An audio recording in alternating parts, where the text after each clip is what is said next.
Hayyee dhufnee akkam jirtu ashamaa maatii chaanelii Oromiyaadha. Baga nagaan jiraattan isin jechaadha. Kun qophii chaanel Oromiyaa kan keelloo miidiyaa irratti isinii dabru. Egaa torbaanee har'a baga walitti dachaanee jirra. Hiriyoonni kan kootis Dr. Baaroo Tumsaa, obbo Kumsaa Burraayyuutii fi obbo Tasfaayee Dheeressadha. Akkam jirtan baga nagaan jiraattan isiniin jedhanii waliin jirra. Egaa hamma dhuma qophii keenyaatti akkan waliin turtan obsa isin gaafachaadha. Matootii torbaan kana keessatti taateewwan taatee isinii tuttuina. Baqattoonni Oromoo Saawudii Arabiyaa keessatti argaman miidhaan guddaan irra gahaa akka jirtu addunyaa irratti waan ilmaan Oromoo martinuu argaadhaa jiranii. Qondaalonni mootummaa Itoophiyaadhaa kan akka jilaatti naannoo imala Saawudii Arabiyaatti godhan maal dhiheessanii maaltu isaan mudate dhimmi baqattoota Oromoo kan Saawudii Arabiyaa keessa jiru maal fakkaataa kan jiru booda irratti tuquudhaaf jiraanna akka matoodhaatti.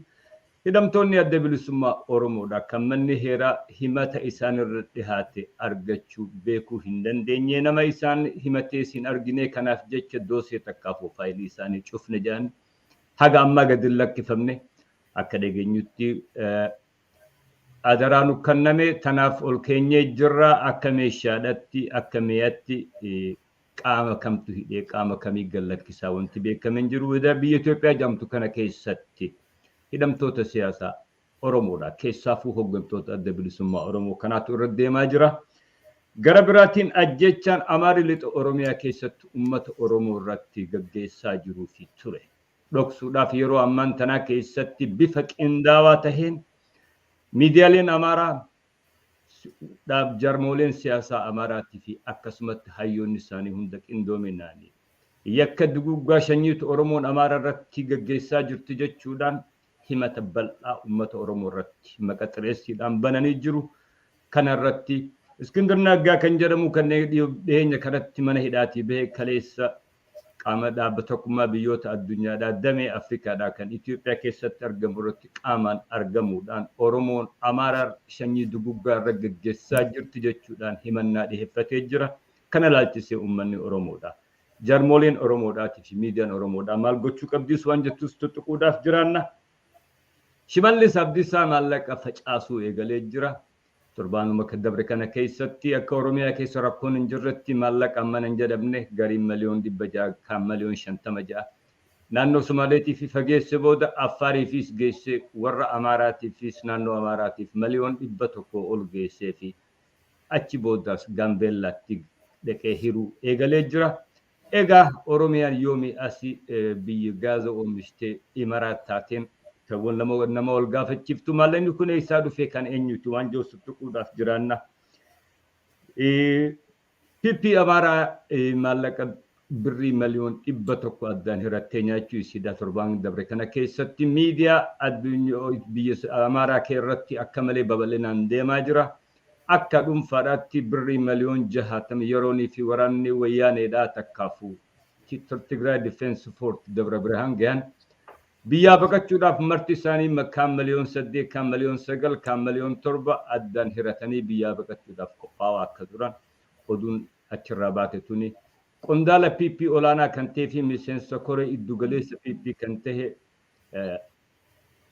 akka gaaffiidhaatti dhiheessee jira.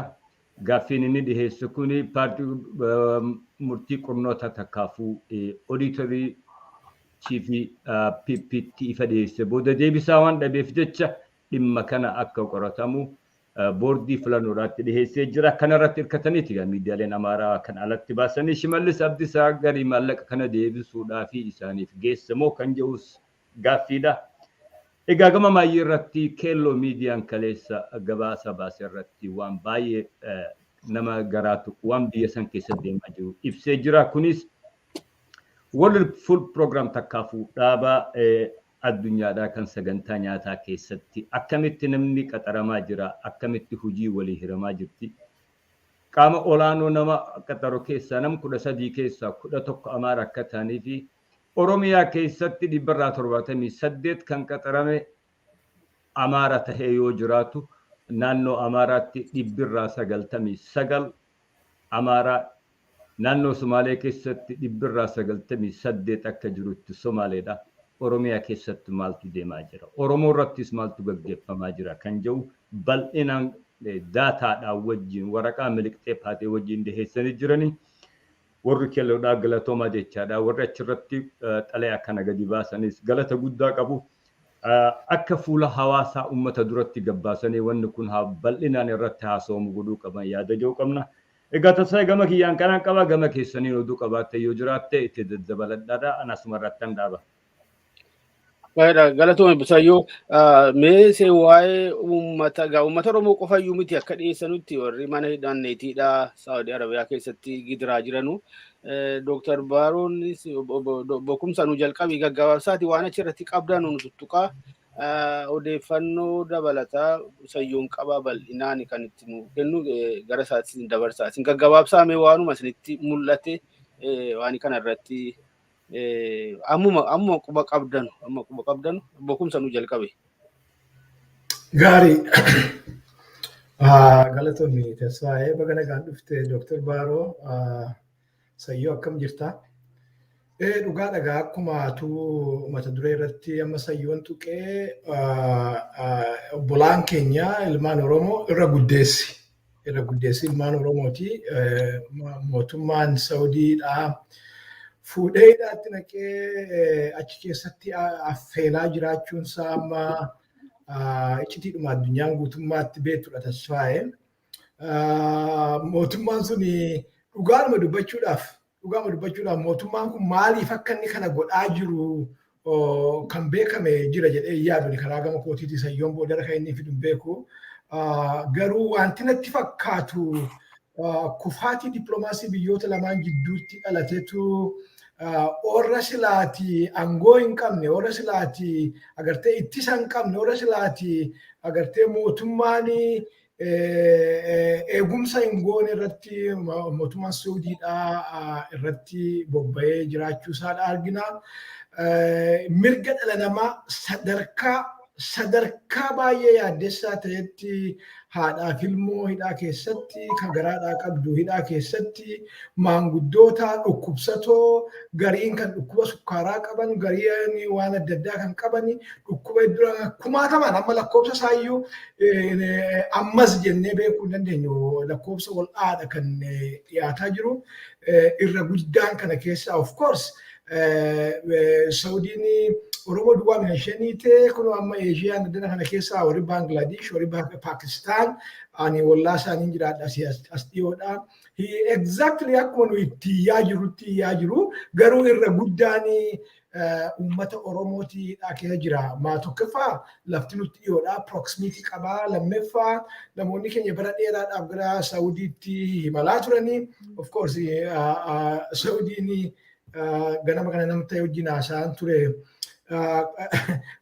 Qabsoo keenya keessatti yookaan immoo sochii uummanni Oromoo godhe keessatti waan mul'ataa kan goote hin qabdu garuu uummanni keenya achitti baqatee qabsoo kana bifa adda addaatiin gargaaraa turuun isaa beekamaadha. Yaadatta yoo ta'e yeroo baay'ee arjoomuudhaan qabsoo bilisummaa Oromoo godhu keessatti qabsoota biyya adda addaa keessatti bindhaabuma abaa'oo qofaa yoo ta'e warreen dhiyoo kana dhaabbataniyyuu gargaarsa dinagdee achi argataa turuun isaanii beekamaadha. Amma gaatii si gabaabsuudhaaf wanti kun baay'ee yaaddessaadha. Mootummaa ittisa lammiitti godhu waan dhabanii fi mootummaa kaleessaa yaadatti yoo ta'e ummata ortodoksii Ameerikaadhaa awurooppilaanii lamaan guuree galetu arra sabaa Oromoo kunoo kan only sa'aatii tokko gadi filaayitiin Riyaadii fi Addis Ababaa jidduu jirtu Tesfaayee kana dhaqee fuudhuu dadhabee inumaayyuu ilma Oromoo ambaasaaddara kan isaan achitti godhan ilma Oromooti jedhameetu dubbatu. Namni tokko gaaffii dhabeetu kun amma sochiin kan miikaa uffatanii addunyaa irratti argamu kana argite jechuudha. Kuni exactly waan nama miidhuudha, waan nama quuquudha, waan nama dhukkubsuudha. Uummanni Oromoo kanarratti tokko ta'ee fuula isaa kanarratti deeffatee miikaa uffachuu qofaan osoo hin ta'in sochii mul'ataa lafarratti hojjetee saba kana dandamachiisuu qaba jedhee amana. Eessarraa akka kaanu hin beeknu walakkaan isaanii lebar agriimentiidhaan kan isaan biyyaa ba'anii maal jechuu kooti qaxaraa fi agartee hojjetaa hojjechiisaati biyyaa baase yaadatte yoo ta'e biyyoonni Arabaadhaa Itoophiyaa akka lafa umni labarii lafa inni dhufu godhanii amma baadiyyaa keessatti galaniitu ejentii qabu kana mootummichi beekaadhuma nama biyyaa baasuudhaaf namni kun hiyyeessi kun yoo nurraa deeme nagaa argannadhee banee gadhiisuudhaan garmalee biyyaa namni keenya ba'uunsaa agartee qaamuma qabsoo kanaa ta'e as ga'ee baay'ee nama gaddisiisa gabaabaadhumatti tasfaa'ee asumarratti ni dhaabuu barbaada. Sabni keenya garuu waan kan akka salphaatti akka hin ilaalleen dhaammachuu barbaada. Dr. Baaruu gama keetiin gabaabsiituma waan hawaasa naannoo keessan jiru biratti yaaliin akkamii akka godhamaa jiru soo jiraate. Karaa Ameerikaa kaabaa kana busayyoo odeeffannoo irratti qabaa kaleessallee walgahii tokko ture. Kanas kana tuttuqiitiin gabaabsi gama keetiin waan qabdu. Ayyee kam jirtu hundi keessan galatoomii tasfaa'ee. Duraan dursee waan ilmaan Oromoo Saawud Arabiyaa keessatti rakkachaa jiran kana yeroo argitu seerri waaqaas cabeera, seerri dhala namaas cabeera, akkasuma immoo fayyaan namaallee gaaga'ama guddaarra gahaa jira. Seera waaqaa yeroon jedhu waaqayyoo dhala namaa yeroo biyya ho'aa gireedii 40 keessanni kaan temperature ittiin naannessanii qabbaneessan kana qabaatee mana diilallaa kondiishinii qabaatu keessatti dhala namaa akkasitti seentigireedii 40 ol kan ta'u mana tokko keessatti yeroo ukkaamsanii kaan maalummaama waaqa utuu maqaa waamanii waaqa tokkicha jedha jecha namoota kana irratti kana dalagu kunillee cubbuudha. Seera dhala namaa immoo yeroo siin jedhu seera dhalli namaa dhala namaati waan biraa haa ta'u jarri kun qaxaramanii isa dhufan jaallatanii isa dhufan akka dhala namaatti bineensa utuu hin taane waan dhala namaaf malu gochuu yoo biyya kee keessa jiraachisuu baatte lafa isaan dhufanitti deebisuu danda'u. Malee akka kanatti dhala namaa akka horii iddoo tokkotti naqanii ho'ina tokko waan adda addaa malee kana irraan ga'u cubbuudha. Inni sadaffaan waa'ee fayyina ilaalla. Fayyina yeroon siin jedhu fayyina sammuu, dhukkuba qaamaa kan sukkaaraa jiraachuu mala, dhukkuba daddarbaa adda addaa jiraachuu mala, dhukkuba tiruu jiraachuu qaba, kan fincaan hin qabanne fa'aa jira, kan mana sagaraa yeroo beeqa dhaquu qabantu jira, kan garaachi isaanii kun xiqqaa ta'ee balaqqamsiisutu jira, ho'inni kun immoo ittiyyuu dabala. Kana hundumaa ilaalchisee kun hundi ilmaan Oromoo irratti ga'aa jira. Amma badiin kun irra ga'aa jira. Ani yeroo hundumaa yeroon ijoollee kana ilaalu irriba keessaallee na kaasa. Garuu maal gochuu qaba kan jedhu an akka baarootti utuu kana irratti United kan jennu tokko taanee deemuu qabna jedhee kan yaadu tokko waa afur irratti hojjechuu qabna jedhee yaadan. Tokko hayyoonni keenya xalayaa iddoo afuritti coordinated ta'e the same day barreessu. World Health Organization waa'ee fayyina kana ilaalchise. Mootummaa embaasii Saudi Arabiyaa lammaffaa inni sadaffaan immoo mirga dhala namaa warra ilaalanii fi inni afuraffaan immoo embaasii Itoophiyaatti. Kana coordinate godhanii barreessanii itti ibsanii bifa xalayaan itti ibsanii hiriira nagaas immoo bifa qindaa'een Ameerikaattis haa ta'u Awurooppaattis haa ta'u wanta kana godhanii amma isaan achi keessaa yookaan ba'anii kaampii dhalli namaa akka jiraatu jiraachisu yookaan immoo biyya isaan dhufatti deebisu. Dhukkuba yeroo koronaan akka kana babal'achaa jiru kana keessatti yeroo akka sila siin jedhe namni dhuunfaa dhibee adda addaa qabu achi keessatti dhiisuun kun cubbuu caaluudha. Kanaaf waan afur kana irratti qindaa'amee taask foorsii wayii tokko bahee akka hojjetamuun jedhaa ulfaadha.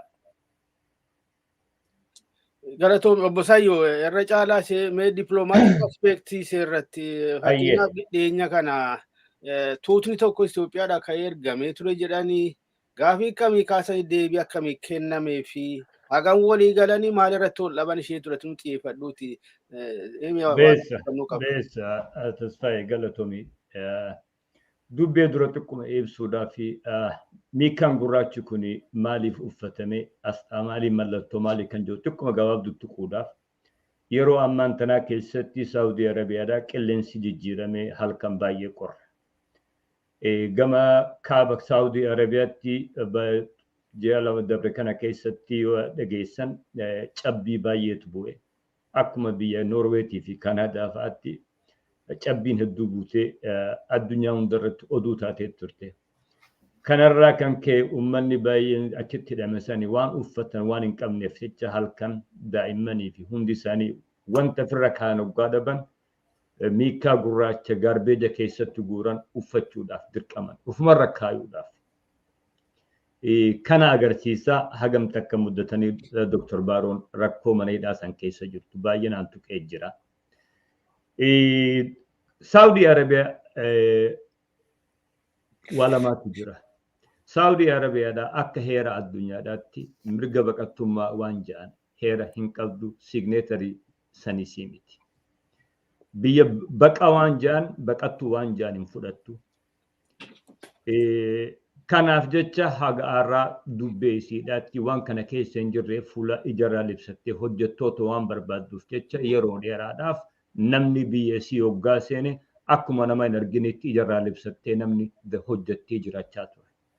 Kanaatu biyya keenya keessatti akka aadeeffamee tahee namni biyya Saudi Arabiyaa heeraan alattis dhaqee hojjetee galuu akka danda'u warra isaatis gargaarachuu akka danda'u ofiis gargaaruu akka danda'u hubatamee namni gama sanitti yaa'u eegale. Kuni rakkoo biyya keessatti siyaasaadhaa fi jireenyaan biyya san keessatti uummanni Oromoo ittiin jiraachuu dadhabe ilaalchiseeti. Bajioota muraasa dura yaadattan taate yeroonii fi nama achii galchan Abiy Ahmed nama 40,000 galche 42,000. 42,000 gale kana keessa irra guddaan Amaara, Guraagee, Shanyii biraatii fi Oromoo dabballee bilisiginnaa ta'an guurratee galche. Baay'inatti hammi tokko gale. Kan hafe yeroo ammaan tana keessatti irra guddatti 190 ol akka jirutti Oromoo. Kaleessa walgahii ati reefu jette san biyyoota addunyaa kanarraa namoonni walitti dhufanii jira. Awurooppaa, Noorz Ameerikaa, Saudi Arabiyaa, East Afrikaa fi bakkoota adda addaarraa Awurooppaa keessaa Jarman, Ingiliz, Faransaay, Swiidin, Hoolaand biyyoota adda addaa keessaa walitti dhufanii Ameerikaa, Kanaadaadhaa fi Ameerikaa keessaa walitti dhufanii Jibuutiirraa naannoo adda addaarraa uummanni addunyaa tanarra dhufu mari'achaa ture. Keessaafuu warra Saudi Arabiyaarraa baay'ee dhaggeeffatamaa ture. Wanti isaan himan baay'ee nama gaddisiisa. Akka namni tokko achirraa dubbatetti wanti embaasiin Itoophiyaadhaa kan leencoo baatiitiin gaggeeffamu jee. Kun as jiraatanis diina keenya galanis diina keenya asumatti haadhuman. Kan jedhu kana bira dabrani embaasiirraa nama ergani mana hidhaa san keessa teessanii sooshaal miidiyaa irratti footoo hin taane okkaaftanii yoonii fi kan facaaftan taate asumatti hidhaa keessa dhumuu jiraattanii beekaa jedhanii doorsisaa sodaachisaadhaa turan. Mootummaa akkanaatu jira. Qondaalli mootummaa Itoophiyaa bakka bu'uudhaan deeme kan durfameen ministeera faayinaansii Ahmad Shideedhaati. Kanaa wajjin muftiin amantaa Islaamaa kan jedhamu kan namtichi Amaaraa kun eenyu Umari maqaasaa sirriitti yaadadhu inni wajji jira. Kaamil Shamsuu wajji jira. Ahmadiin Jabal wajjin jira. Innaa dhaqanii warra Saudi Arabiyaatii wajjin bakka walgahii ol seenanii taa'an dura dhiheeffatanii nuti poolisiin teenya yeroo ammaan jijjiiramee jirra. Ummata Itoophiyaa qofaa miti. Warra heeraa ala biyya Saudi Arabiyaa seene hunda baasaa jirra. Regardless of eenyummaa isaaniitii alatti shanyii osoo hin lakkaawwatiin hunda baasaadhaa jirra. Kuni poolisii teenyaa. Akka kaleetti har'a biitii teenya sadarkaa hamaa keessa seenaa jirti. Kan jedhu dhiyeeffate. Kanaaf jecha baqattoota keessan akkamitti galchuu dandeenya. Warri Itoophiyaa maal dhiyeesse? Beela Somaalee keessa deemaa jirtu rakkootan akka nu gargaartan tokko. Lama nuti ammaan tana lola keessa waan jirruu fi lola keessa waan dabarsee jecha baqattoota kana galfachuu qubsiisuu hin dandeenyu. Lama yoo galchinees manni kun isinitti as jecha kan biraatiis isinitti as yaa kan biraa akka isinitti hin dhufne gochuudhaaf maallaqa nuu kennaa jedhani. Kan jiru galchuudhaaf otoo hin tahin kan fuuldura isinitti as deemu isinirraa dhoorkina maallaqa nuu kennaa. Beelaa Somaalee keessatti naannoo Somaalee seenee kanaafis gargaarsa nuu kennaa. naannoo kaabaatti lolli gaggeeffameeti namni baay'een achitti buqqa'ee rakkoo keessa jira kanaafis gargaarsa barbaanna. Waliin makanii gargaarsa gaafachuudhaaf yaada dhiheeffatan. Walgahiin achitti gatta'ameef dhimma baqattuu uummata Oromoodhaa kan mana hidhaa jiru san. Innaa kana warri Saawudii Arabiyaadhaa innaa aarii keessa yaadaas ittiin kannanne nootbuukii isaanii walitti qabataniituma dhiisanii biraa yaa'anii badaa jedhanii. Akkasitti harka qullaa otoonii fi walgahiin sanillee ittiin fufiin sirnaan osoon haasa'umin galan jechaadha. Innaa galamboota kan nama gaddisiise keessaafuu warri sheekottii dhaja'amaa ture. Kan gaafa dhimma Islaamaa gaafa wayyaaneedhaa hidhaman ilmaan Oromoodhaa tokkoon dhaabbatee bira dhaabbatee iyyaa fi ture Ahmaddiin Jabalee fi Kamaal Shamsuudhaa. Wanti isaan gadi bahanii dubbatan cubbuu oliiti. Jarri kun Quraana dubbiseeti amantii Islaamaa san dhugumatti keessa beekanii kan jedhu edaa dabballummaan amantii teetillee keessaa mataa keessaa balleessitii waan jedhamu. Akka dhimmisan namni achitti dhimmisan Oromoon ta'an namni usaa wal keessa jiraatas gabbaa kan jedhan uummataaf hoggaadhaan saqqasii dabarsan sooshaal miidiyaatti akka agartanitti namni Oromoo baay'ee dallanee jira. Egaa dabballummaan tana nama gooti. Maayyii irratti wanni walgahii addunyaa irratti walitti dhufanii kaleessa galgala ta'ame san murteessa waa lama. Tokko miidhaa kana irra guddaadhatti rakkoo tana kan akka hin furamne godhe. Hidhamtoonni kun akka mana isaaniitti hin galle kan gochaadhaa jiru kan fedhiis hin qabne mootummaa Itoophiyaadhaa malee Saawudii Arabiyaati. Ammaan dura Saawudii Arabiyaadhaa nam tokko irratti doolaara 600 kenniteetii fi gargaarsa namni kun ogaa biyyatti galee kan mana isaanii ittiin dhaqee yeroo amma tokko ittiin qubatu wajjin kannaafi turte. Mootummaan Itoophiyaa maallaqa san kiisa kaayyateeti eerpoortii irratti birrii 300 itti kennee galaa jechaaniitu. Gaafa ammaan dura galchusan doolaara miliyoon 25 wajjin kannaniif mootummaa Itoophiyaati. Ammaas kan dhaqaniif silaa kana haasa'uudhaa fi mootummaan Saawudiidhaa uummata kan nagayaan biyyatti galchuudhaaf qophiidhaa fedhiis qabdii gargaarsaa wajji.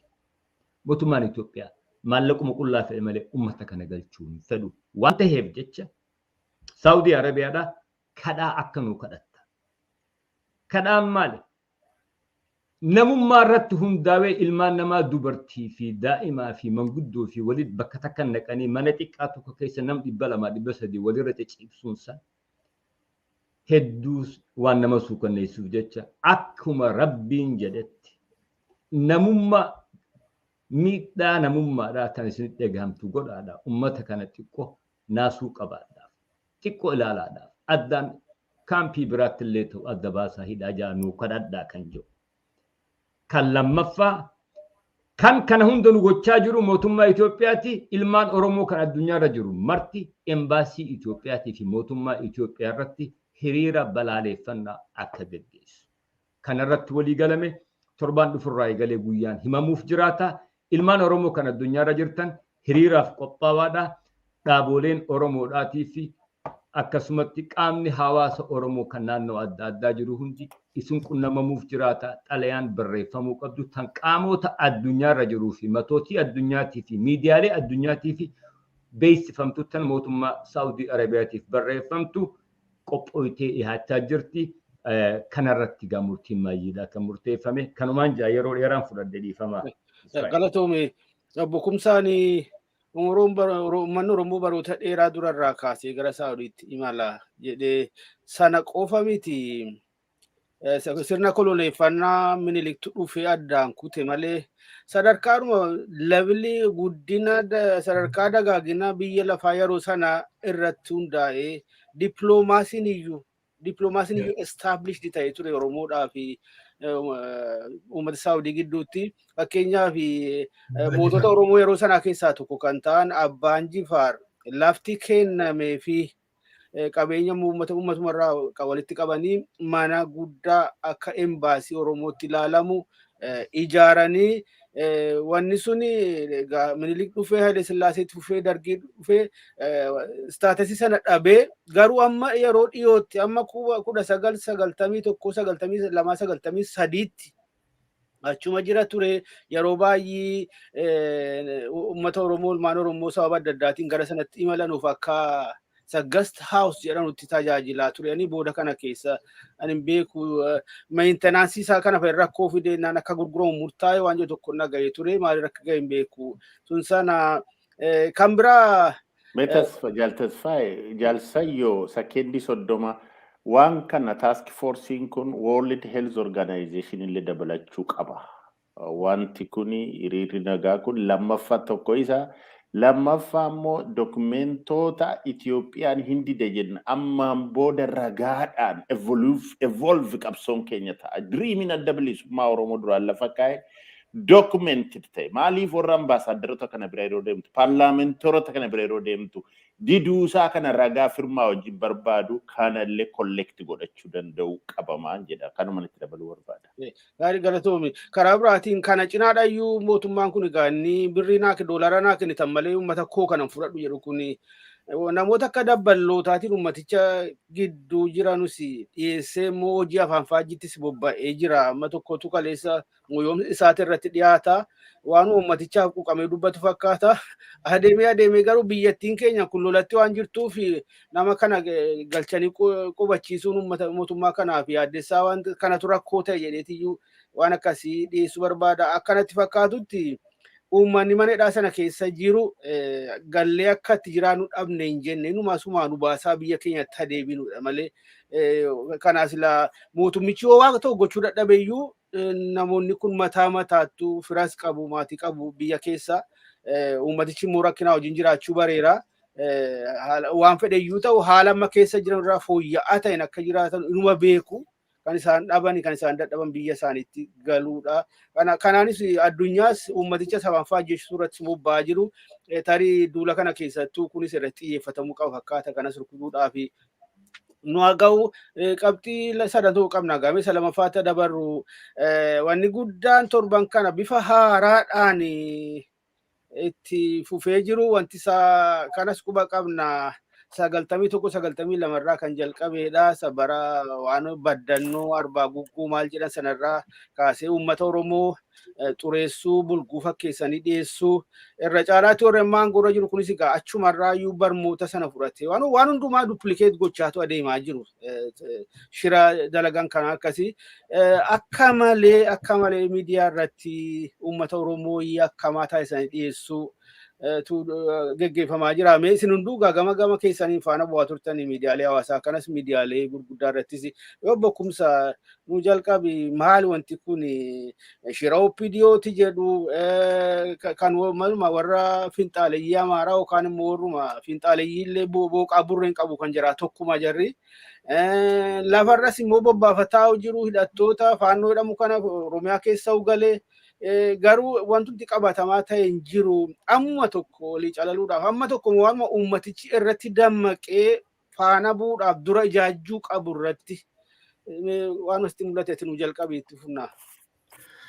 Gaarii atuu tuttuqxee ilaa mootummaan Itoophiyaadhaa har'a miti har'a tun ta'in kanuma nu dhalannee lafaa kaanee agarre yoo agartee ta'e yookaan Oromoo maqaa balleessaa kan amantii hin qabne paagan jedhaa yookaan nama nyaata jedhaa yookaan nama balleessa jedhaa yookaan nama buqqisa jedhaa kanuma dhagaa guddanne miti tasfaa'ee waan isaan barreessanii bineensicha isa bishaan keessaa ba'e isa nama nyaatu godhanii agartee naareeshinii mataa isaanii tolfataniitu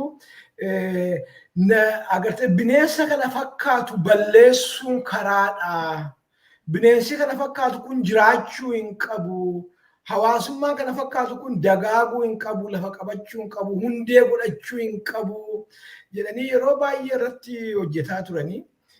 Kun sadarkaadhuma umurii keenyattuu as deebee dhufee arginee irraa jechuudha. Agartee kun calluma jedhee taa'amini tasfaa'e kun istiraateejii yookaan immoo tarsiimoo siyaasaati. Siyaasa keessatti kana dura si'a lama si'a sadii dubbannee turre natti fakkaata. Yeroo saba tokko balleessuu barbaaddu keessumaayyuu warri babal'ifannoo expansionist theory jedhaman kun ennaa balleessuu barbaadanii sababa ittiin saba sana balleessan background isaa narration isaa toshu. Itoophiyaan kanaan baay'ee beekamtu. agartee qeesii isaaniirraa agartee wanni yoo agartee laalte daaqonii isaaniirraa jettee yoo laalte kan maqaa balleessu isaanirraa kan hafe namni hundumtuu bineensummaa isaa hin fixatiin agartee kan reefuu nama ta'e fakkeessanii walakkaa tokkoof jibbisiisanii yoo rakkoo qaban agartee kanuma yuunivarsiitii galee iyyuu namuma keenya iyyuu of jibbisiisuudhaaf kan isaan hin godhin hin jiru. Kuni agartee wannu siyaasaa jabanee keessatti mooderni politiksii keessatti beekamaadha. Kana dura si'a lama si'a sadii dubbadheera.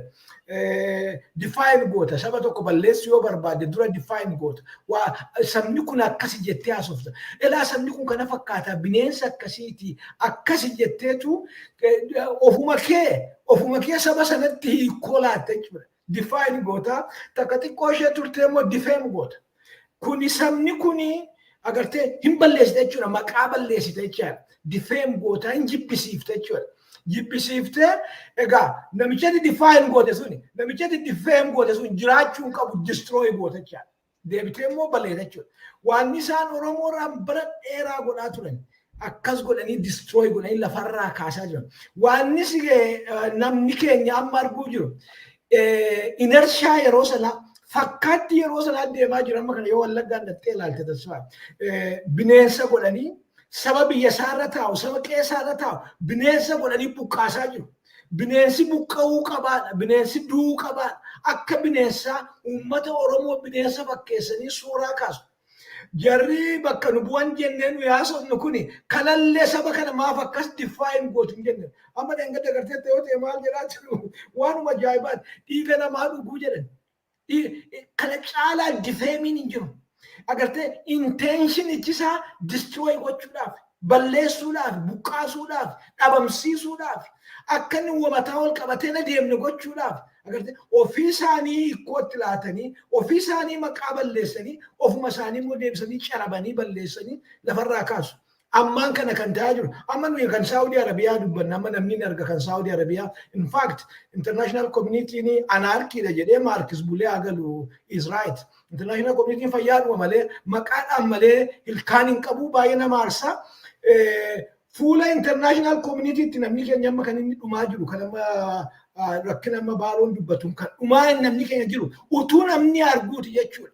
Saudi Arabia temperature sana keessatti namni akka itti dhamee dhumaa jiru international UN jira, AU jira, UNHCR jira, IOM jira. Kun hundumtuu international body namni galagalee maaliif kana gootu jedhan jiru. Of course Saudi signatory ta'uu dhiisuu hin dandeessi. Ani hin farramu jechuun dandeessi. Ani hin farramu jechuun garuu basic human right hilma agartee fundamental human right hilma namaa ignoring godhachuun hin danda'amu silaati akka seeraatti. Kun kan inni ta'eef mootummaa ittisa hin qabne. Agartee the responsibility to protect kan jedhan jira tasfaa. Maal jechuudha kun mootummaan tokko anoo yoo ati waliin alaatte malee saba koo lammii koo biyyatti hin gashu jechuun hin jiru lafarra. Lammii biyya sanaa yoo waliin alaatte malee biyyatti hin galchu jechuun is part of this. Inni kun namni argu gaa. Arra yoo dhattee agartee Wallaggaa dhattee Wallaggaa agar Horroo Guduruu Wallagga Bahaa Wallagga Dhiyaa Gujii yoo dhattee arra namni buqqa'ee agartee ati mucaa baatteetu yeroo ammaa kana daqiiqaan ifa taasisu kanatti mana jala bulaa jirti. Oromoo buqqaasanii agartee biyyarraa buqqaasanii kan isaa ittiin buqqaasan immoo maal godhu Shimallis Faamoo undermine godhu kana. Maal godhu walitti bu'aniiti achumaatti walitti bu'aniiti jedhaniitu deemanii namoota biraatiif utuu Oromoo kan nyaatu dhabdee ati Oromoo kan hoosiftu dhabdee utuu isheen rakkataa jirtu namoota biraatiif dhaqanii horii miliyooniidhaan irraa oolu. Horiidhaan aangoo bitatu. Horii Oromootiin agartee beekamtii bitatu. Ilmi Oromoo keessaa. Saatiin dhumartii gabaabsadhu saatiin dhumartii gabaabsadhu.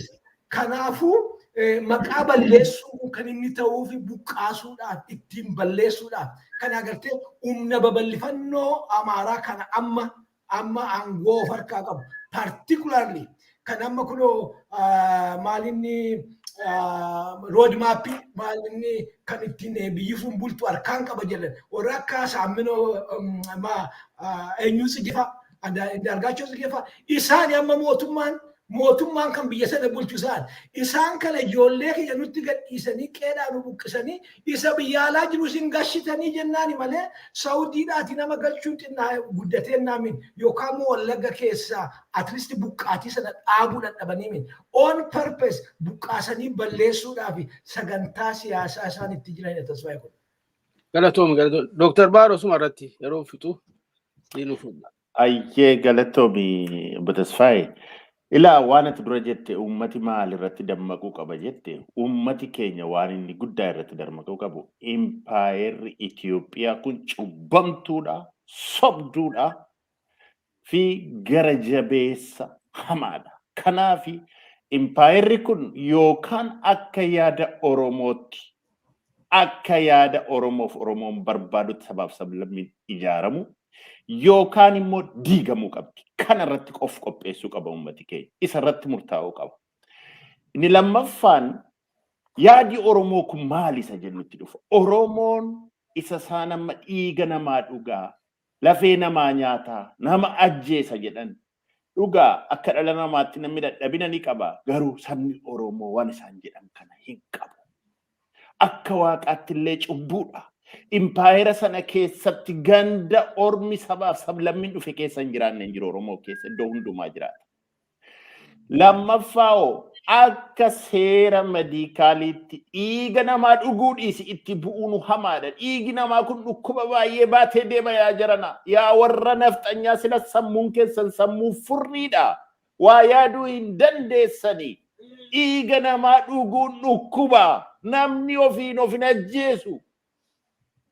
Dhiigi namaa kana hin baqanna nuti akka ogeessa fayyaatti ofitti hin buufnu maaskiidhaaf gwaantii meeqa kaa'anna qubaan illee yoo nutti bu'e teestii meeqa goona dhiiga keenya kun illee dogoggora kana fooyyaa tokko kana baradha. Inni lammaffaan waan tokko waan sirna gadaa keessa jiru jira. Impaayerri kun sobduudha cubbamtuudha kan hin jedhu maqaa balleessa siin jedhu sirna gadaa keessatti maaltu jira? Sobi tokko dhugaa torba balleessaa jedha. Anillee nama sirna gadaa kana onni ta'e hin beeku yeroo namaa wajjin haasa'u jaalcaalaa wajjin utuu sila sirni gadaa sobi tokko dhugaa torba balleessaa jedha.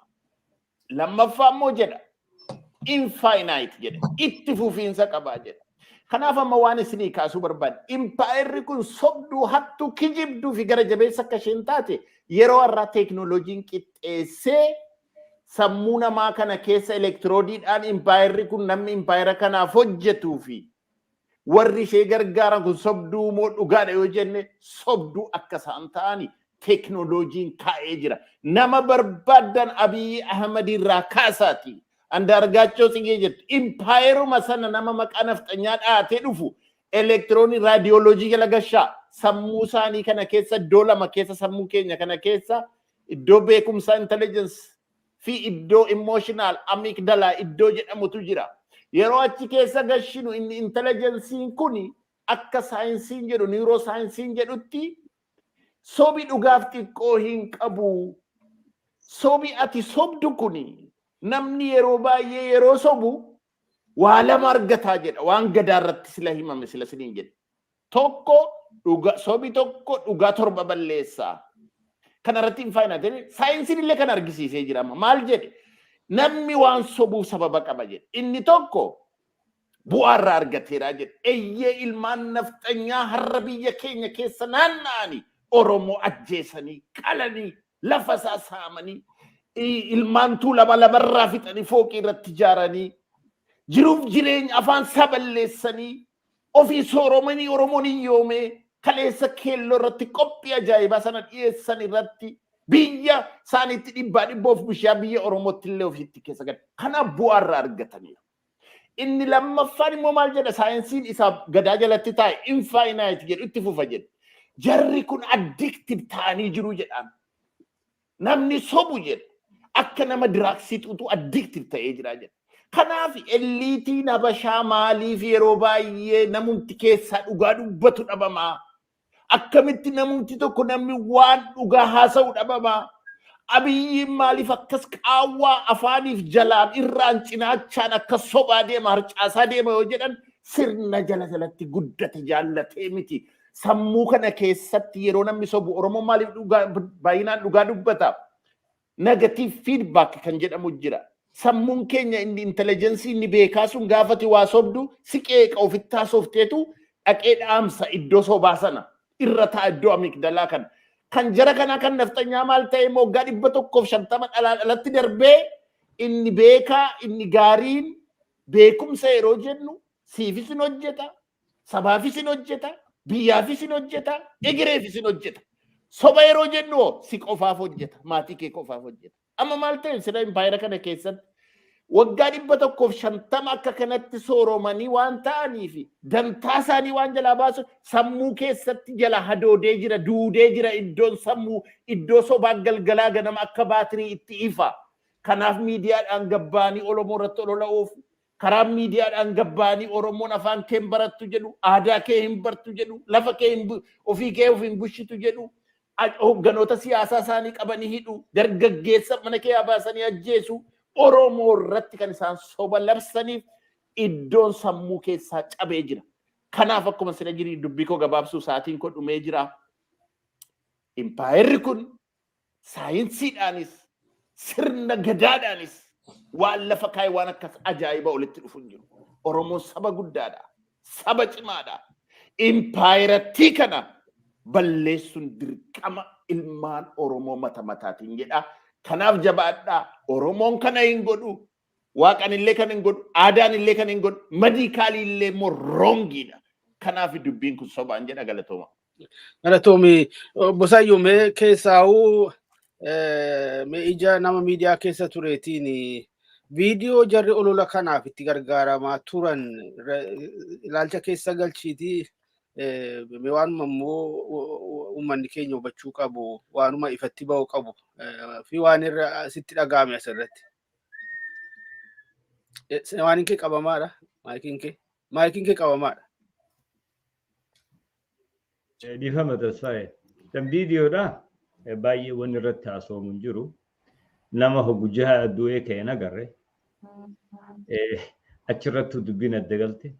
Akkaataan isaan itti waraabanis bifa qindaawaa ta'een professional akka ta'e argamee jira. Viidiyoo bifa qindaawaa ta'een professionally high quality'dhaan waraabame sani miidiyaa kamiitu waraabe hin argisiisu. Kun hundi bifa qindaa'e ta'uusaa waan qindaa'e ta'uusaa waan dirree jiraati. Qindoomina kana miidiyaa isaaniirraa eegalee haga jaarmoota siyaasaa isaaniitti profeesara isaaniirraa kaasee hamma faannoo isaaniitti qindoominaan itti fufaadhaa jiran alaa fi keessatti. Wanni kun tartiiba qaba. Takkaafuu sequence chronological sequence kan jedhamu saniif duuba deemnee ilaaluu qabu.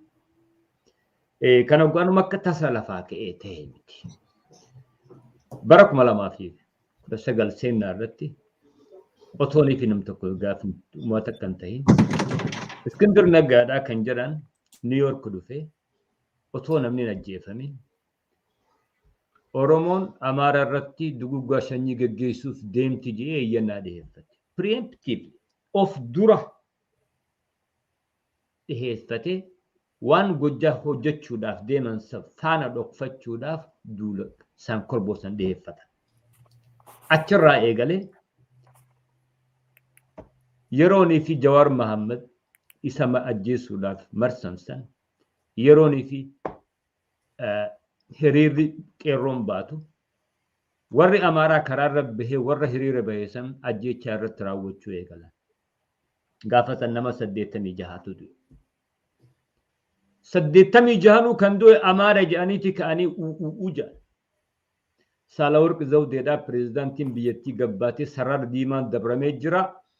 Kana achi mootummaan tarkaanfii fudhachuu qabdi obsuu hin dandeenyu jee. Koomishinni mirga dhala namaa Itoophiyaa kan jedhamu kuni duguggaa sanyiiti qoratamuu qaba kan jedhu gabbahanii iyyuu eegalan miidiyaa isaaniitii fi akkuma ammaa kanatti waliin alaa fi keessatti.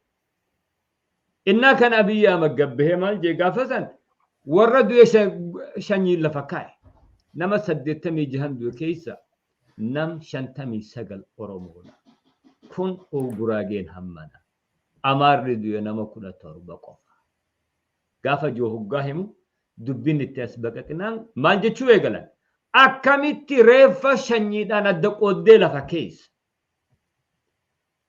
kan jiruudhaan sanyiin adda qoodamne osoo hin xinnaatiin arraan tana reefkas sanyiidhaan nutti eegalte jedhanii abiyyitti kan gaafatan. Komishinni mirga dhala namaa kannaan qoradha jees qormaata isaa achumatti dhaabe achumatti callisa.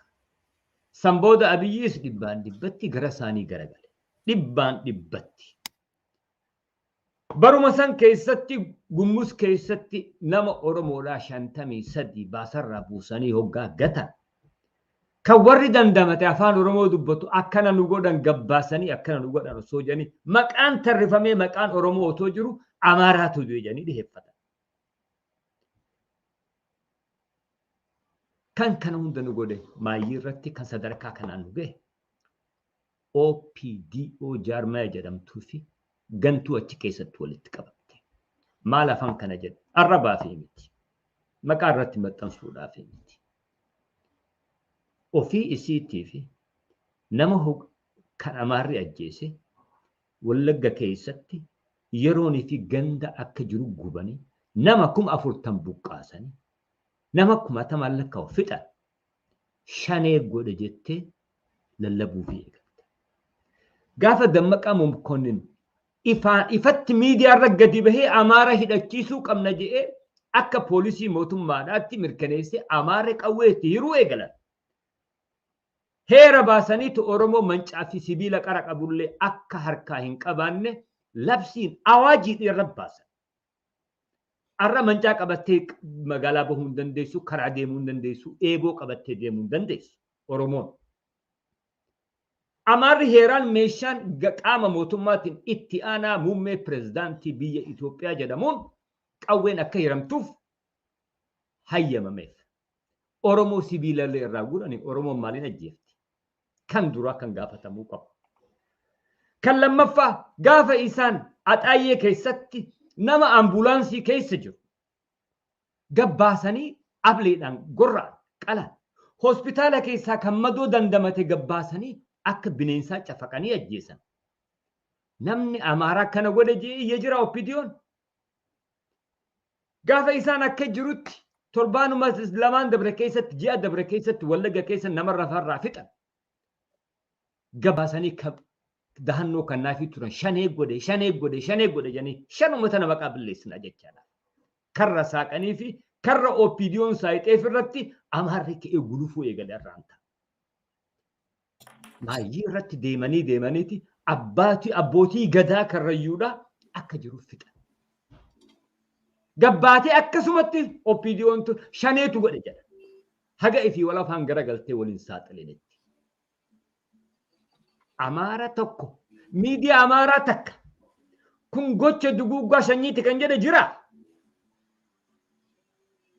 Maayyii irratti yeroo dheeraan fudhadhu imooshinaali sedduun ta'u waa'ee arbaa gugguu kan reefutu xeensetti. An dhalataa naannoo saniiti. Warri lola guyyaa sanii irratti qooda fudhate tokko obbolaa kiyya. Kaan adeerran kiyya.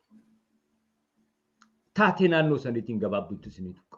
Seenaas jalqabarraa waan hin beekuuf jecha. Nama Taaddasaa Tagan jedhamutu jira naannawa sana.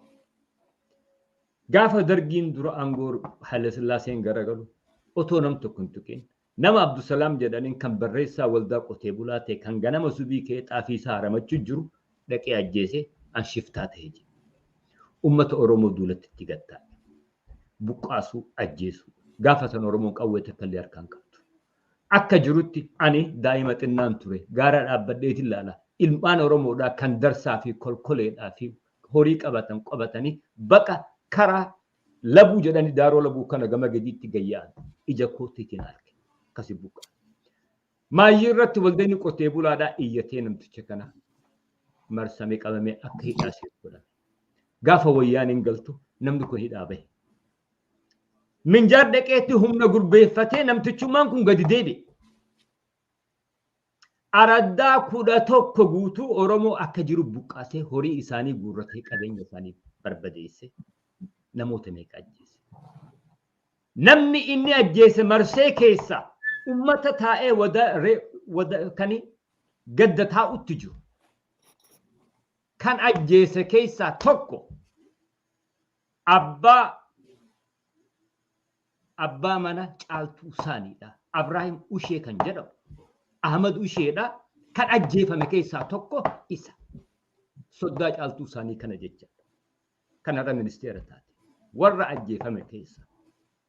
Namni kun nama buqqaasee akka jirutti minjaarirraa humna jaarrate amaarotii gaffidatee uummata Oromoo buqqaase. Dheefni dheefa haga qabaa. Ijoolleen tu wal qindeessitee ammaan tana dura haa dhaabbannu namticha kana ofirraa dhaabuu qabna jedhanii bakka gaara guguu jedhamtutti guyyaa guutuu wal dhawaa oolanii marsanii maayyii irratti dhukkeetti kaasanii isaas ajjeesanii ijoolleen Oromoo irra aantee gaafasan.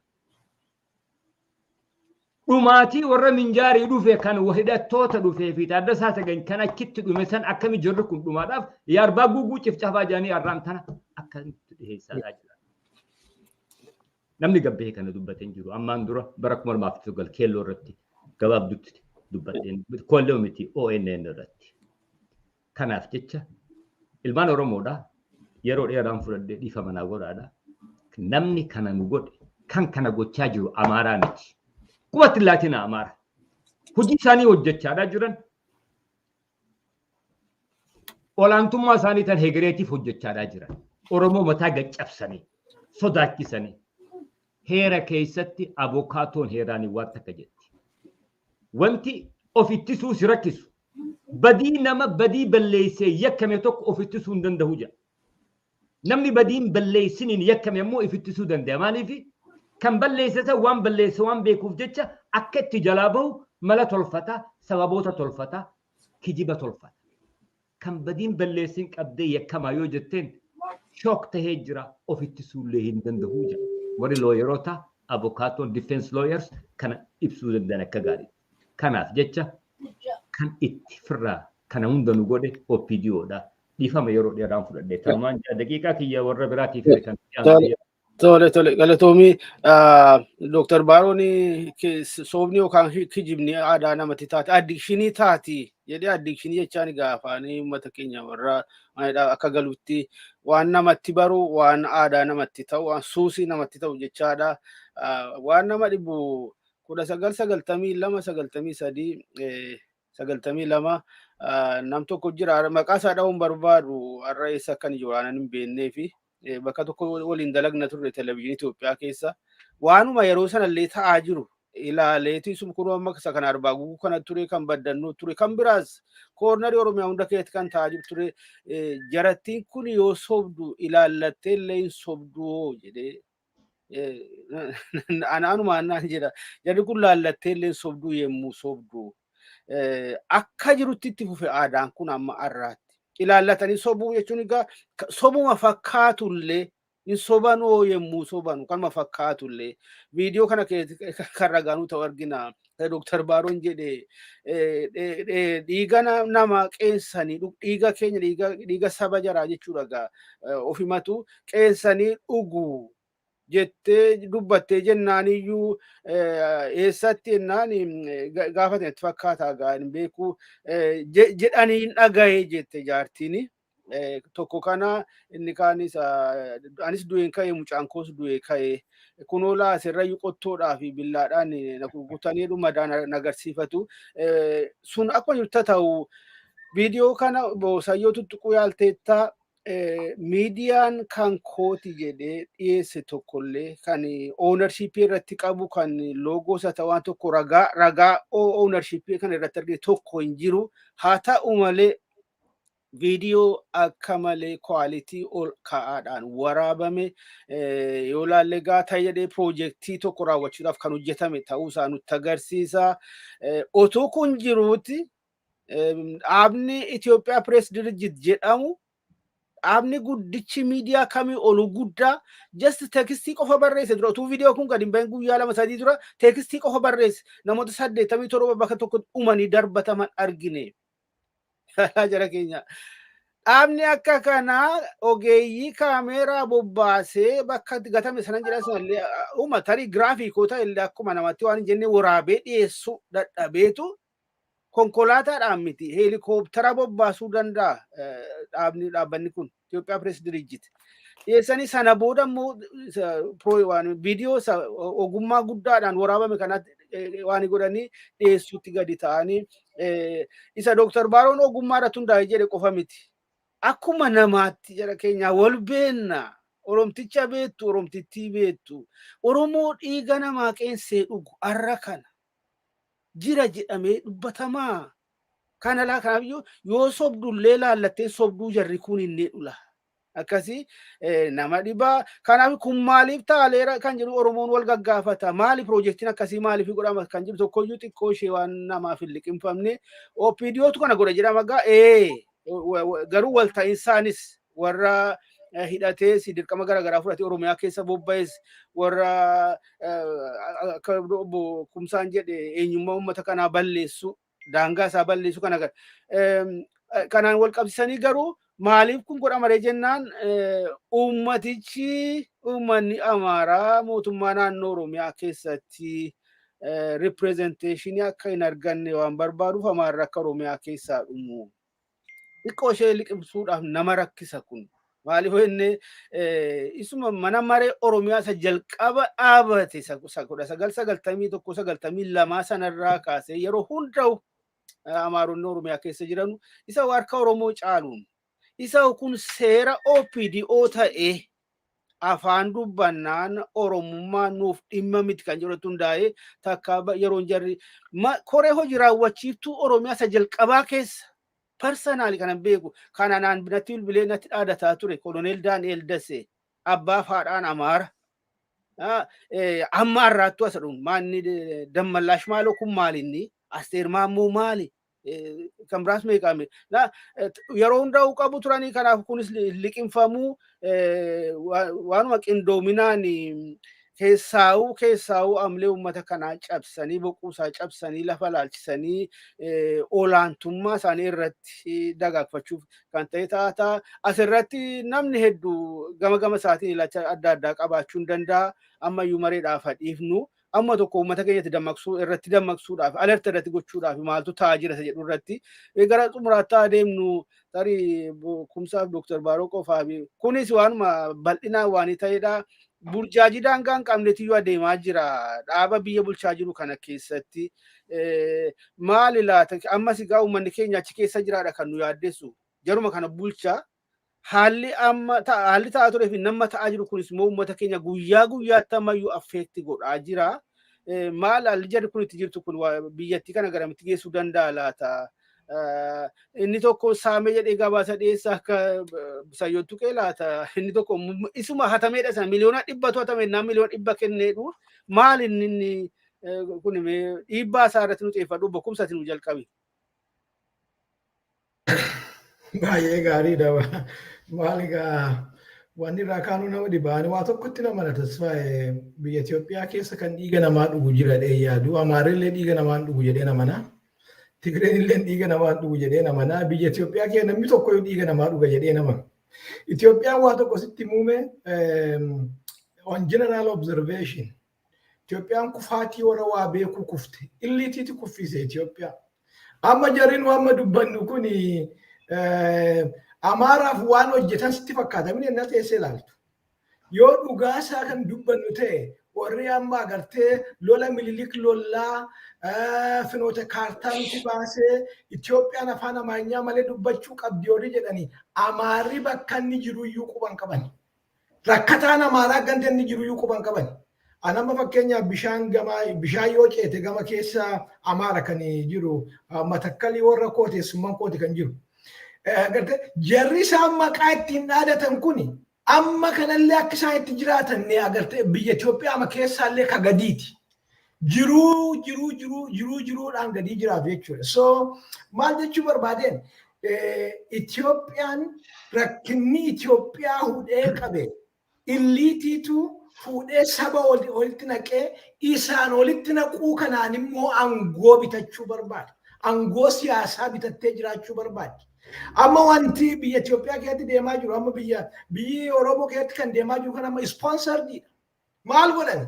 Mootummaa Amaaraa amansiisanii mootummaa naannoo Amaaraa amansiisanii hidhannoo namoota dur seenaadhaan qubannoodhaan waan adda addaan wayinu keessa qubatan hidhachiisanii isaaniin immoo Oromootti agartee kanuma Oromoo keessatti sooromee Oromoo keessatti fuudhee Oromoo keessa qubatee bara dheeraa jiraate isaaniin immoo Oromootti diina godhanii Oromoo akka inni buqqaasu godhanii achiiti Oromoon Amaara fixe jedhanii immoo deemanii cuutan qabmuunyi kan jedhu isaanii cuutan qabmuun jedhu silaa kan iyyuu itti ture Oromoon.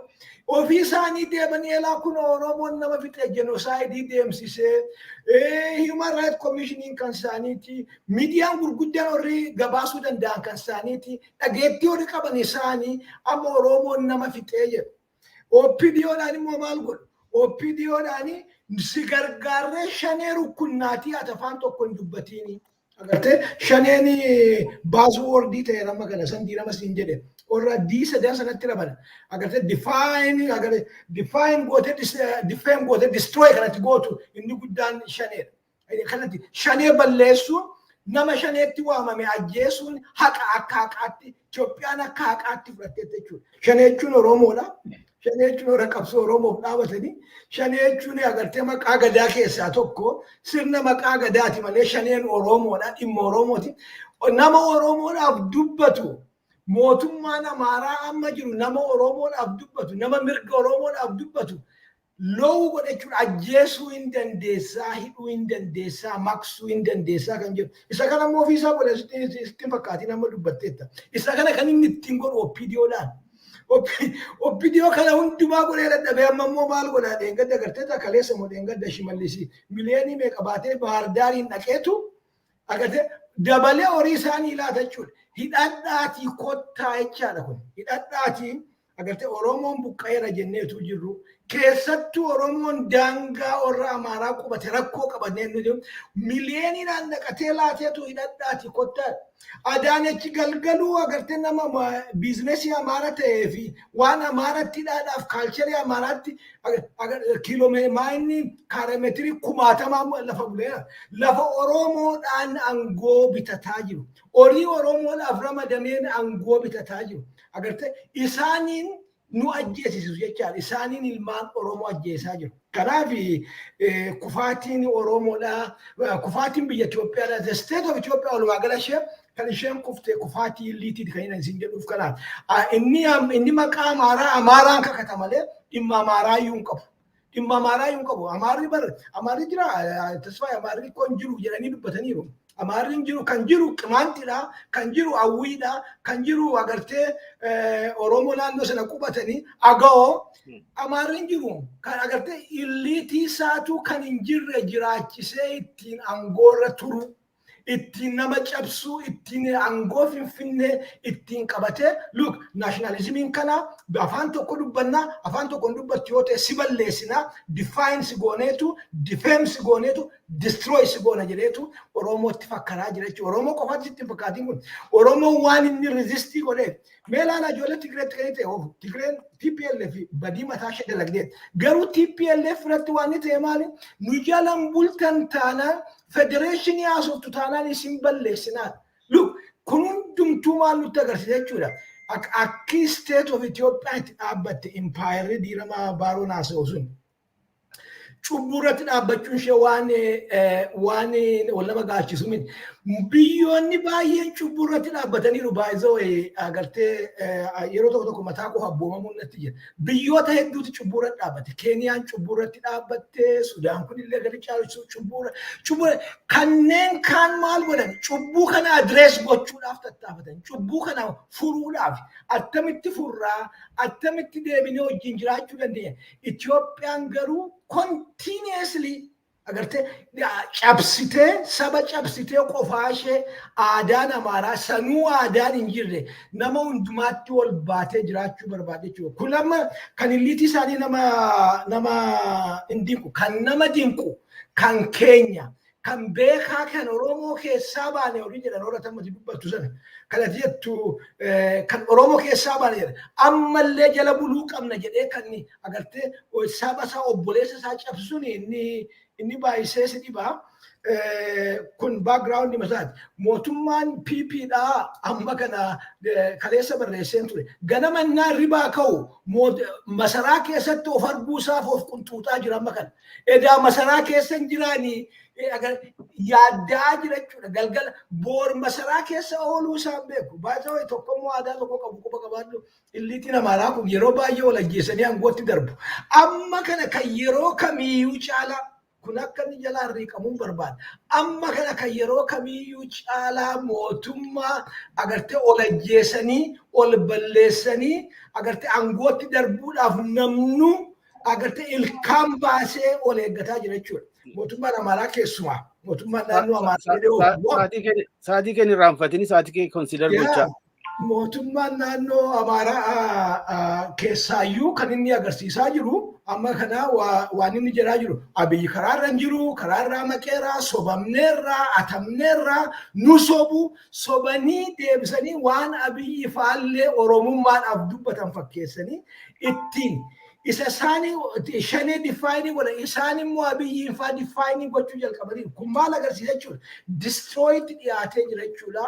Saamicha saamuu horii saamuu miliyooniidhaan fudhatanii sokkuu gaaffiin hin jiru amma mootummaan amaaraa deeggarda anuu dhaggeeffadheera sassoyyoon yookaan ol gaanii mataanii miliyoonii meeqatamii hiratanii qabeenya mootummaa fudhatee sokku so inaazeraan maaltu jechuudha mootummaan anaarkiidhaan guutameera jechuudha. Transparency fi accountability maa jechuudha kun iftoominaa fi gaafatamummaan hin jiru. Kanaaf yeroo ammaa kana yeroo mootummaan itti kufu namni beekuu danda'u waan jiru natti fakkaatu. Galatoomi Dr. Baaroo asuma irratti gabaabsi atis sa'aatii kee qabdu laalcha keessa galchiiti. Walumaan ilaalladhe jaallatfaa amma sunumaan ilaalladhe deema 24tiin jalqabe. Ilaa wanni waan baay'eedha yoo haasofne baay'ee rakkisaadha innumu. Garuu waan tokko waan amma jaalkumsaan jedhe waan gaarii tokko. Biyyoonni baay'een kan cubbuu irratti dhaabbatanii jiru. Maaliif dhugaa haasofna erga ta'eeti? Saayinsii sana walitti argisiifna ta'eeti. Fala barbaanna yoo ta'eeti. Garuu biyyoonni cubbuu irratti Ameerikaan warra Indiyaanii fi Awustiraaliyaanis akkasuma.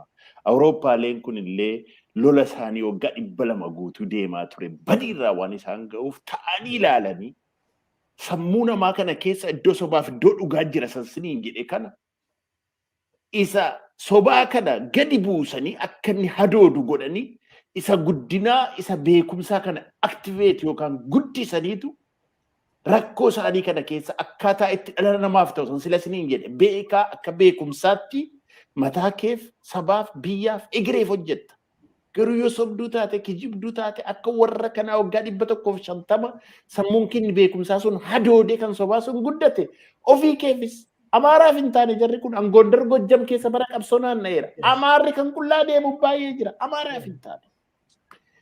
Amma gaa silaatii illiitiin kana hunda to'attee jirtu kun waan isheen jechuu qabdi. Akkamitti limmoo tokko hojjenna jechuu qabdi malee ganaanaa Itoophiyaa 3000 maallaa godha ganaanaan uummata ganaa kophee hin qabne qorichaa dhabee du'aa jiru kana. Anaan maallaa godha galgala qaraartoo keenatti iyyuun keeti.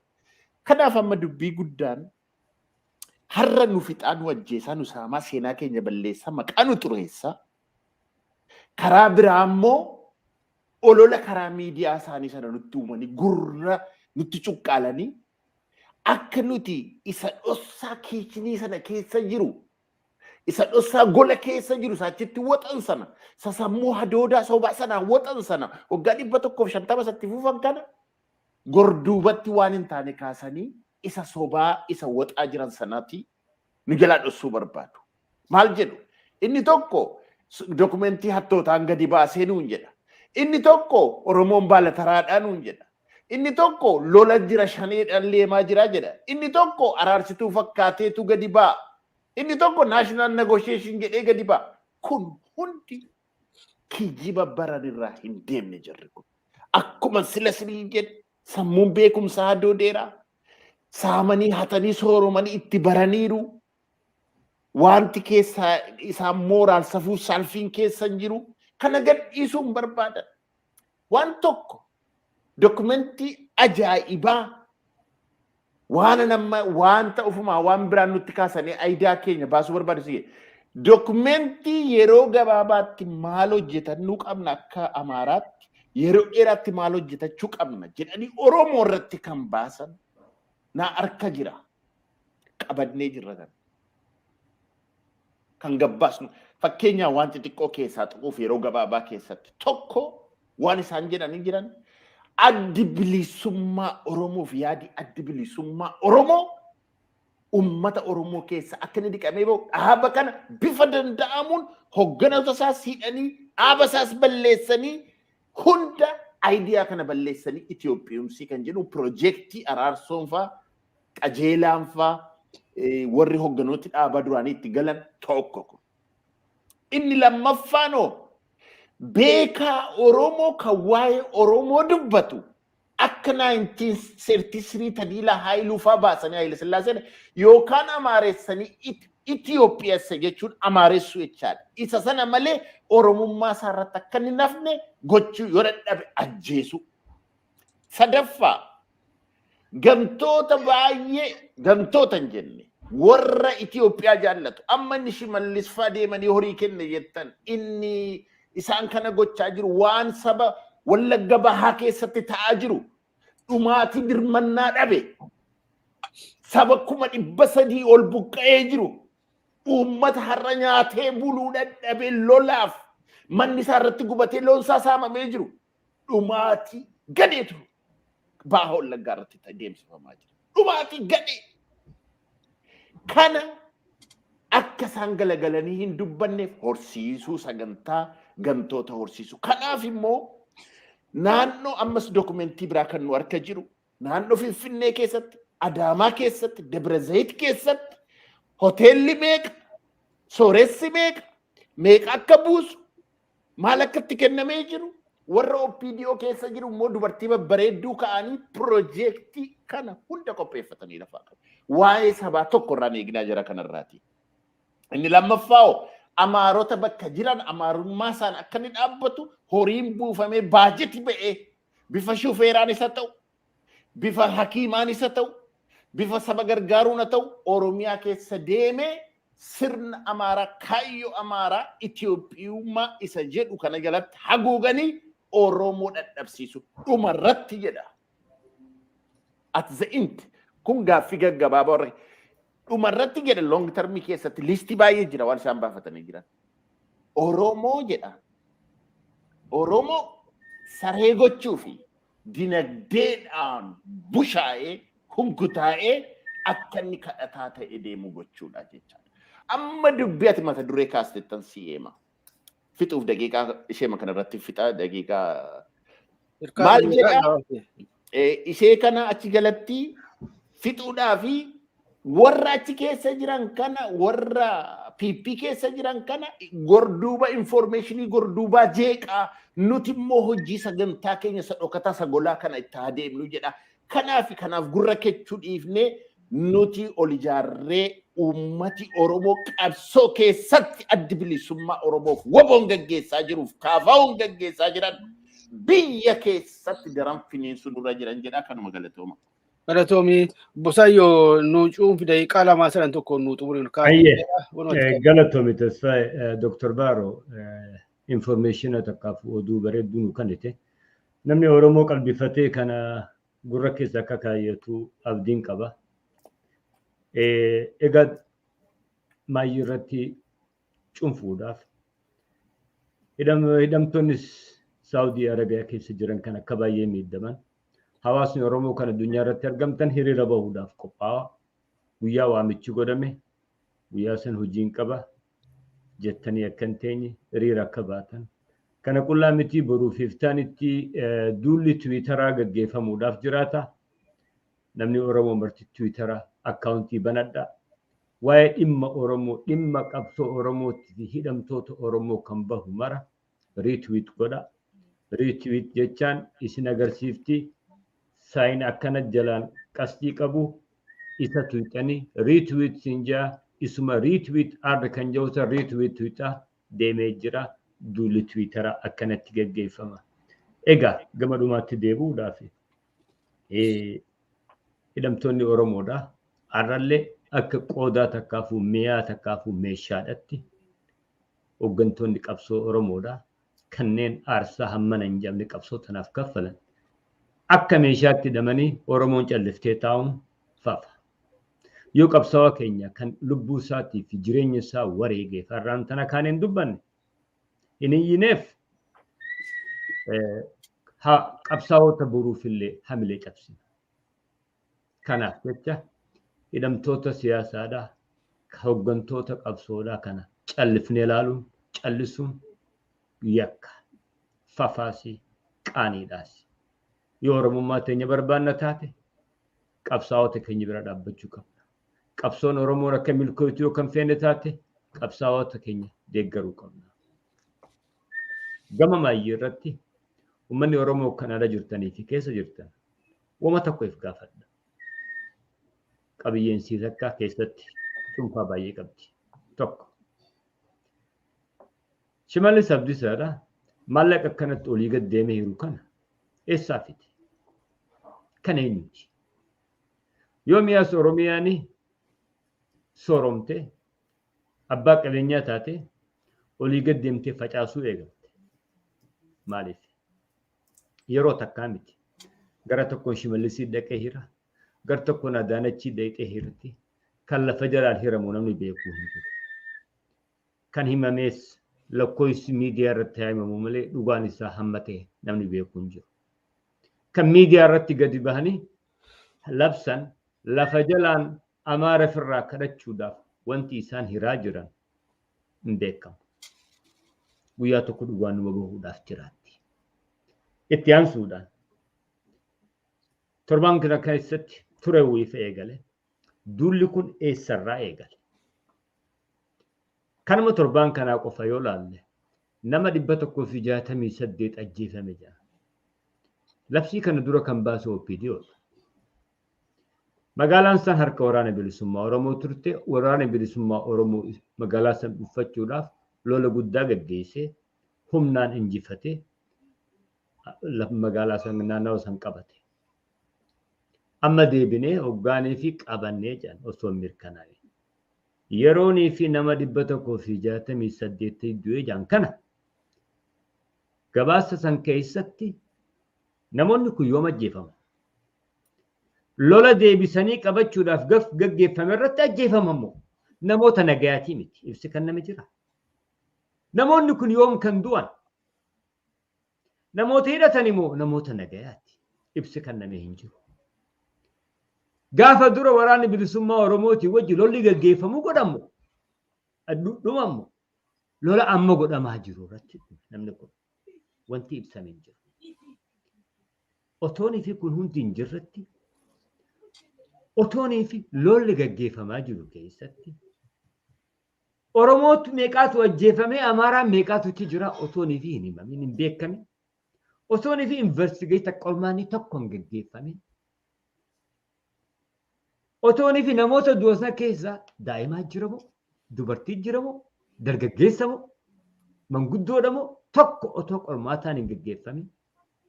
OPDO'n gadi baate nama 168 shaniin ajjeefte.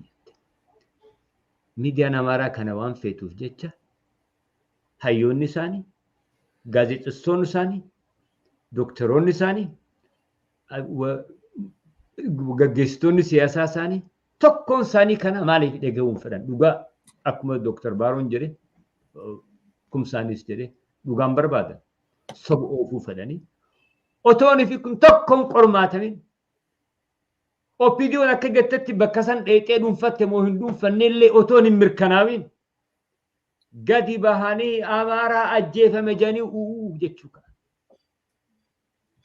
Jara keenya maal jirratu ni gaafa wanni isin hin jiru akka nam tokkotti dhaamsin dabarfadha.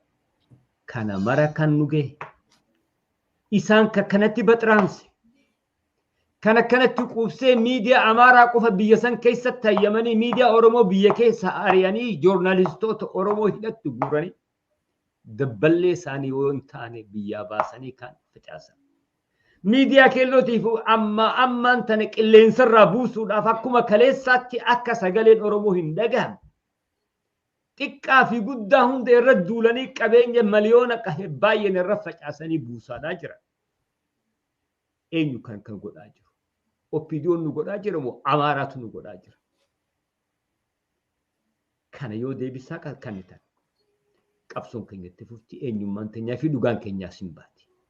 Yoo gantuu sanatti callifnee ta'e waan isin gochaadhaa jirtu yooni fi akkuma isin Oromoo ajjeefama Oromoodhaa kan du'a Amaaraa gootee Amaarri akka ittiin iyyatu kana callifteetuma deemte. Guyyaa tokko gabbaatanii jarana jarri kundhaa wanni kun dhara dhaabbadhaa cubbuudha jechuullee kan sodaatte. Kanatu Oromoo bakka bu'a jettanii yoo ka yaaddan taate qabsoon teenyaa fi Oromummaan teenyaas ganaadha. Tanumaan jedha egaa waan dhaggeeffattaniif gama kootiin galatoomaan jaa galatoomaatiis tasfaa'e. Galatoomii.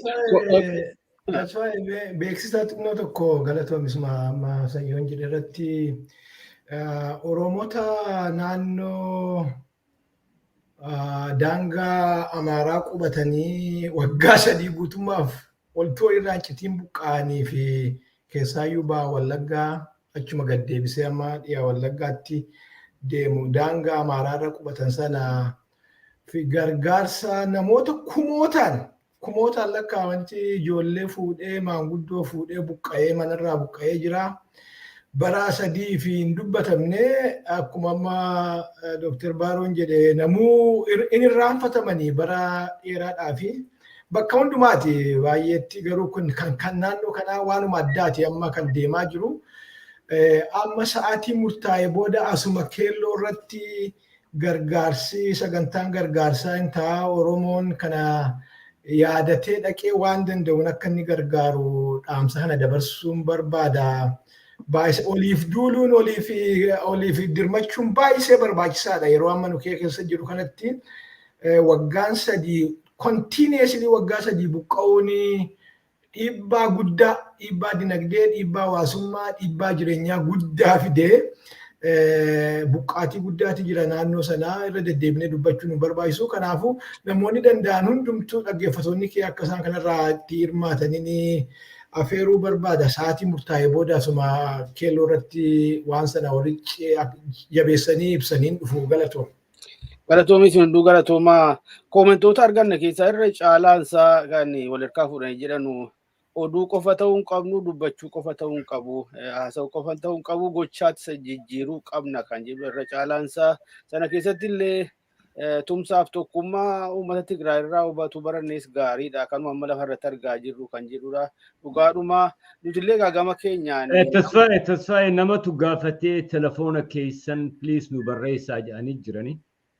Osoo hin cufne telefoona kan keetiis kan ta'e kan koos kan maxxansi achirratti. Isa kamiif gaafatan telefoona isa gargaarsaatiif moo isa maaliitiif? Lakki telefoonuma keenya. Atsii fi jaalsayyoo natti fakkaata barreessi. Nan barreessaa gaariidha. Gama keenyaan egaa warri ammoonna keenya miidiyaa kanarratti rarraanu dirqamumaa fi gahee nuti taphachuu qabnutiyyuu odeeffannoo qooduudha informii gochuudha awweer gochuudha kun immoo amma danda'ametti riisoorsii kennuudha uummanni kun sammuudhaanis qaamaanis akka qophaa'u akka gargaaruudhaa fi waan itti isa deemaa jiru hubatee sanarras darbee immoo murtee informid ta'e murteeffatee waan ta'uu qabu irrattis immoo tarii sagantaa qabachuu hirmaachuu egaa adeemee waan gochaadhaan mul'atu sanatti akka geggeessuudhaa fi haa ta'u malee dhagaa. Abshiir gochaa dhisunumatti jirama abbaan barbaadu karaa barbaadu waan qabatamaa wajjin itti deemu karuma hojjetamaa jiru yeroon isaan dhufaa ati keen bareeddii jennaan hin jarjarinni dhuftinii argitaa jedhan namtichi of qopheessanii eeguun gaarii dhuman jedha gochaasii kan itti jiran jiru nummoo biyya alaa kana keessa teenyee dudda ta'uu fi gargaarsa ta'uufidha. Kanaaf abshiir yaadi keessaniif gaariidha itti fufamaa naa jedhiin jedha. Galatoomii sinunduu galatoomaa sirba as keessa jiru tokko ni nagaa walitti dhaabna dhaggeeffattoota keenyaanis rakkoo tokko uummanni keenya nu hubatee natti fakkaata sirboota YouTube irra kaa'aman kana hunda isaanii akka taphachiisuu hin dandeenyu rakkoodha qaba Kanaaf waanuma as keessaa qabnu nagaatti waliin jennaa yeroo biraa walitti deebinaa gaammaaf nagaatti. Ayyee galatooma nagaatti.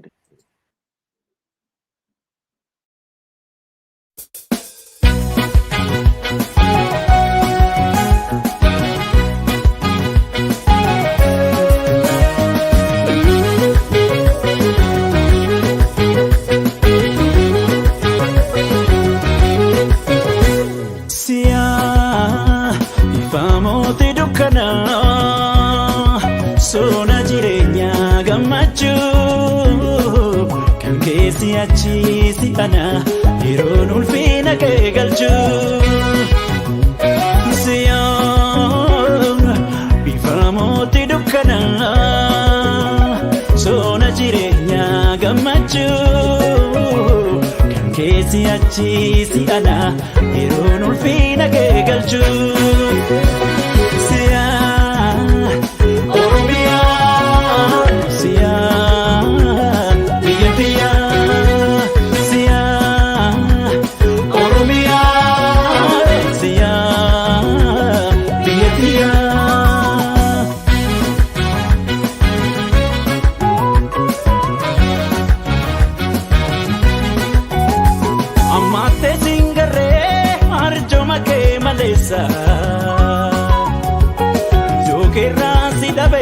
Indosi fi malesa arjan kakameti dukdada kobesa jibada kufa godo ilmani yesa barabara barabara barabara barabara barabara barabara kabajake ulfinake nutilmanke jirani nirartu ishenoitu fichilmanke jira biyesate biru oromia biya bishekarpa oromia biyele mokiltu oromia biya ali birra oromia.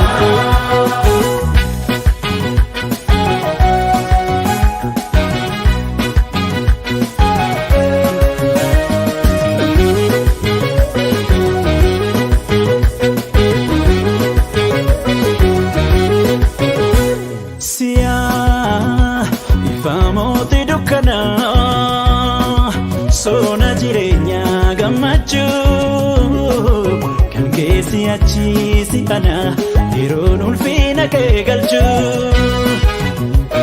siyaa bifa mootii dukkana sona jirenya gammachu kan keessa achi si ana yeroon ulfina kee galchu siyaa Oromia, Sia, Via Via, Sia, Oromia, Sia, Via Via.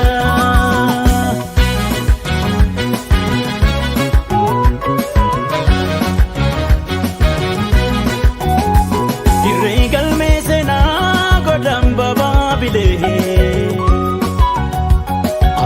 Afrikanota wirtu malka gurrale gadanke gubane samira mulata uji ardile torba biyayu ayota